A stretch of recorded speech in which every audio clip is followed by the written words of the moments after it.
right up until Secretary Rice's decision at the end of the administration to keep the MEK on the list, was the hope that it would induce the Iranian regime to negotiate over its nuclear weapons program.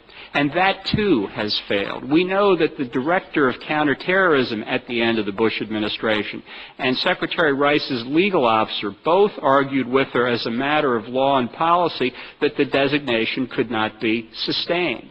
She rejected that advice. We've got testimony from military officers who served in Iraq with responsibility for Camp Ashraf, who found not only an absence of information that would lead to a conclusion about support for terrorism, but precisely the opposite. So today, it seems to me that we are at a real crossroads to determine whether the whole process of listing foreign terrorist organizations is going to be true to its statutory basis, to let the facts fall where they may, or whether it's going to be continue to be corrupted by political motivations. I think it undercuts the whole credibility of our war on terrorism. If we're against terrorism, regardless of the political motivations of the terrorists, then we have to be in favor of understanding that people who are unfairly designated should be removed from the list. Now, Governor Rendell mentioned the 2 Americans who are being held hostage in Iran, the 2 hikers.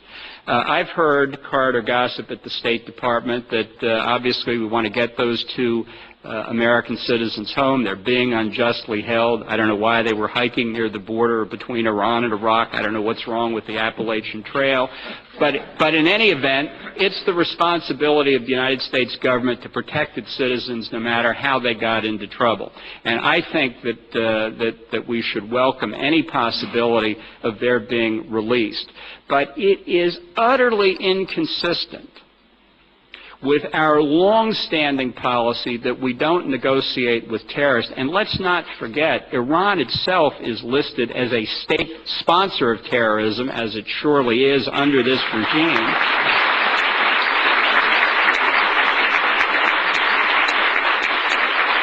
That we're not going to provide Ahmadinejad and the Revolutionary Guard and the Ayatollahs incentive to grab more Americans by holding up a decision on the merits on the MEK in hopes of getting these 2 hikers out. Now, there's a variety of things that I think we can do in the next week. As you know, Mahmoud Ahmadinejad will be in New York. I'll be there, too. I don't have any expectation of meeting him.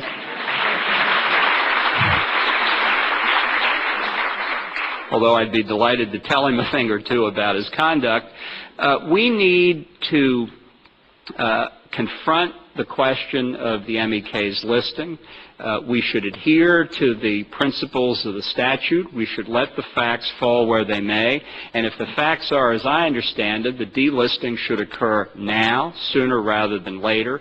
We should take steps to honor our commitments to protect the residents of Camp Ashraf. We should insist that the government of Iraq meet its obligations under the 4th Geneva Convention to protect people who are entitled to the status of refugee, which they manifestly are, and we should do whatever we can to support the legitimate opposition to this tyrannical regime in Tehran. Thank you very much.